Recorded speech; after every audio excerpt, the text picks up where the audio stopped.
उस समय ये माहौल था कि कांग्रेस की गाड़ियां गांव में नहीं घुस सकती, लेकिन राघोजी महाराज की कृपा से, आप सबकी कृपा से मैं वो चुनाव जीता और तब से लेकर आज तक मुझे जो कुछ भी मिला है वो आप लोगों की बदौलत मिला है और इसका मुझे गर्व है।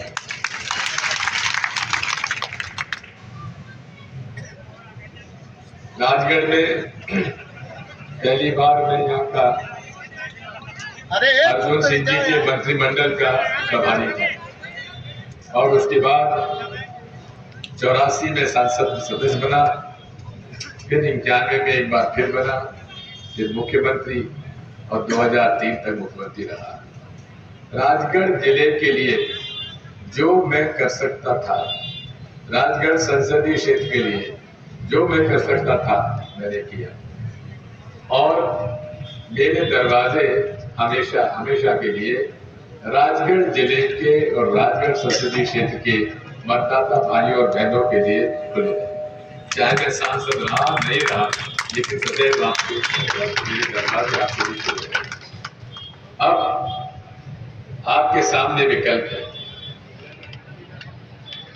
रोडमल नागर जी 2 बार के सांसद हैं, मेरा कुछ ज्यादा उनसे परिचय नहीं है, लेकिन स्थानीय लोगों ने कुछ उनका लेखा जोखा आपको बताया है। मैं इतना ही आपसे कह सकता हूं कि ये चुनाव मैंने आप लोगों के भरोसे लड़ा है, मेरे कार्यकर्ताओं के भरोसे लड़ा है, मतदाताओं के जो हमारे मतदान केंद्र हैं उनके प्रतिनिधियों के आधार पर लड़ा है। ये मेरा चुनाव मैं नहीं लड़ रहा हूं, मेरे हजारों कार्यकर्ता आज चुनाव कर रहे हैं और इसलिए मैं आपसे इतना ही कह सकता हूं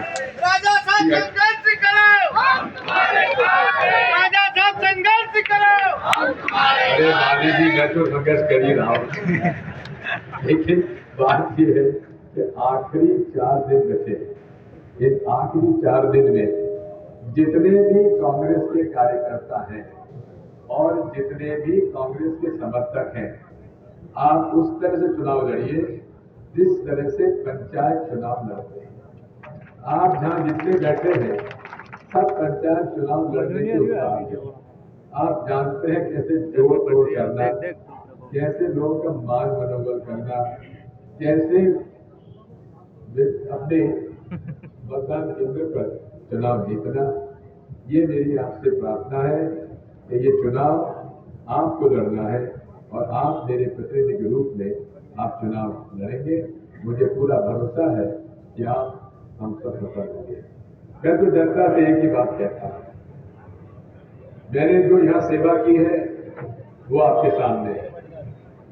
10 साल तक जो हमारे सांसद यहाँ पे रहे उनका काम आपने देख लिया। मैं आप सभी को यही मैं प्रार्थना करता हूं, 10 साल आपने रोडमल नागर जी को दिए, क्या अगले 5 साल दिग्विजय सिंह को देने के लिए आप तैयार हैं? अगर आप तैयार हैं तो मैं एक ही बात कह सकता हूं कि आपको निराश नहीं होने दूंगा और आखिरी सांस और आखिरी दम तक आपकी सेवा करता हूं। बात आई ये मेरा आखिरी चुनाव है और मैं जो कहता हूं उससे मैं पलटता नहीं, क्योंकि इस समय जब 2003 की सरकार थी मैं नहीं बना पाया कांग्रेस सरकार, मुख्यमंत्री था, मैंने जवाबदारी अपने ऊपर ली और 10 साल तक मैंने कोई चुनाव नहीं लड़ा। इसलिए मैं उन नेताओं में नहीं हूं जो कहे कुछ और करे कुछ। इसलिए मेरा ये आखिरी चुनाव है। मेरे कार्यकर्ता, मेरे नेता आप सब हो और ये आप पर निर्भर करता है कि मैं राजगढ़ का प्रतिनिधित्व लोकसभा में करूं कि ना करूं, आपकी आवाज बुलंद करो कि न करूं, ये आप पर निर्भर है। यही मेरी आपसे प्रार्थना है। मैं आभारी हूँ का जो उन्होंने मेरे निमंत्रण पर यहाँ पधारे और मुझे उम्मीद है कि उनकी बात आप सुनेंगे, समझेंगे और उस पर आप निर्णय लेंगे। बहुत बहुत धन्यवाद। बोलो भारत माता की धन्यवाद। जय हिंद। जिनका बेसब्री से कि देर से हम सब इंतजार कर रहे हैं, एक बार जोरदार